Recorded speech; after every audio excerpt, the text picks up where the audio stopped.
President. The senator from Tennessee is recognized. Thank you, Mr. President. I'd like to take a moment and express my gratitude for the Tennessee National Guard, the Tennessee Emergency Management Agency, our governor, our electric power distributors, first responders that are in every county and working, the local elected officials, everyone who has stepped up to help keep Tennesseans safe during this horrific storm. And it's truly one of the worst winter storms that has hit our state in decades. At its peak, you had over 200,000 people in the Middle Tennessee area that were without any power. Days later, people are still waiting for that power to come back on. We are hearing from some people that they've been told it is going to be days or weeks before that power is restored. And we know that everyone is working as quickly as they can to restore this. We're grateful for the support that has come from surrounding states in order to help in ours. And we know people are really braving these downed power lines, these hazardous roads, frozen pipes, frigid temperatures, and we have lost 13 individuals connected to the storm. And I'm joining all Tennesseans in mourning their loss, praying for their families. And we also are focusing on making certain that roads are cleared, that water mains are repaired, and power is restored.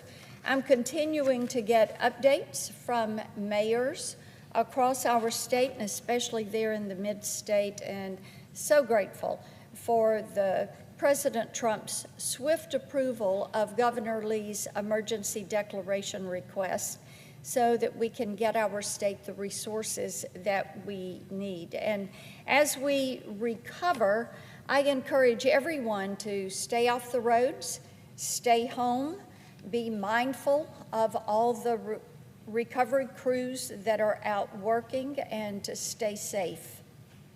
Mr. President, I ask unanimous consent that the next portion of my remarks be placed separately in the record. Without objection. Any American who has purchased tickets for a concert, sporting event, or a show knows that online ticket selling is broken. Scalpers are using AI-powered bots and software programs to scoop up hundreds and thousands of tickets at a time. They're forcing some events to sell out within just a minute or two of the window opening for ticket purchase. With no other options, consumers are forced into the secondary or resale market, and scalpers are marking up ticket prices to extreme rates. The consequences have been disastrous for the ticket selling marketplace. In 2022, Ticketmaster's website crashed after scalpers used bots to purchase thousands of tickets for Taylor Swift's Eras Tour, reselling them by as much as 70 times the face value. One of the scalpers involved in the fiasco is a U.S.-based company, actually located in Maryland. It's called Key Investment Group. Now, they purchased more than 375,000 event tickets over the course of a year. In the process, they cleared millions of dollars in markup resale. These scalpers add zero value to the ticket selling market. Fans are extorted to go see their favorite singers, teams, and entertainers.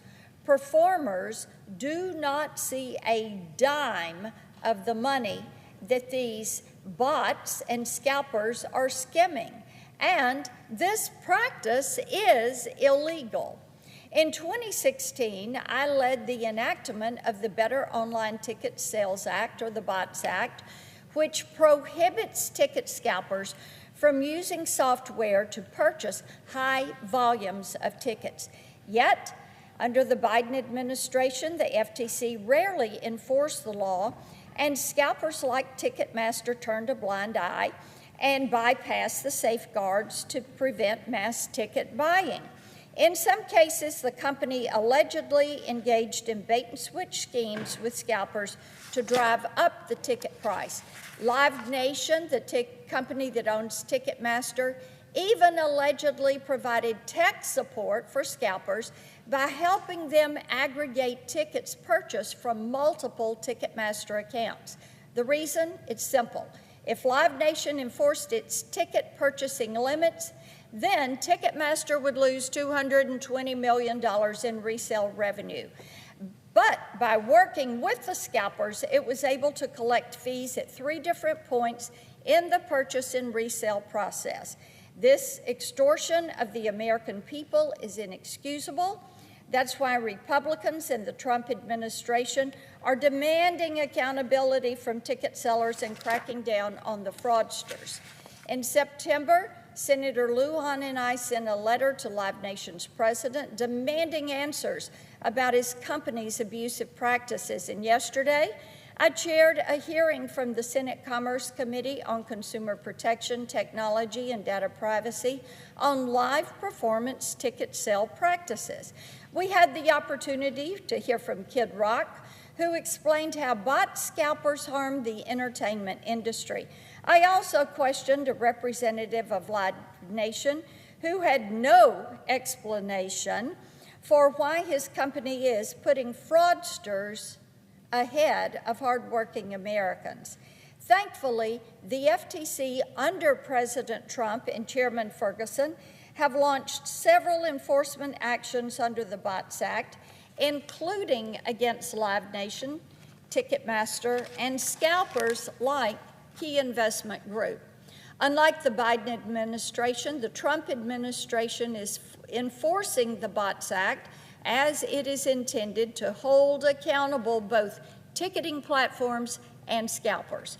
In the entertainment industry, nothing is more important than the relationship between the performer and their fans.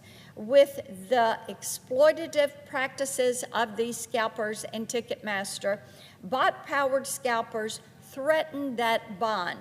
Republicans are doing everything possible to hold these criminals to account. Mr. President, I yield the floor. I note the absence of a quorum. Clerk will call the roll. Ms. Alsop Brooks.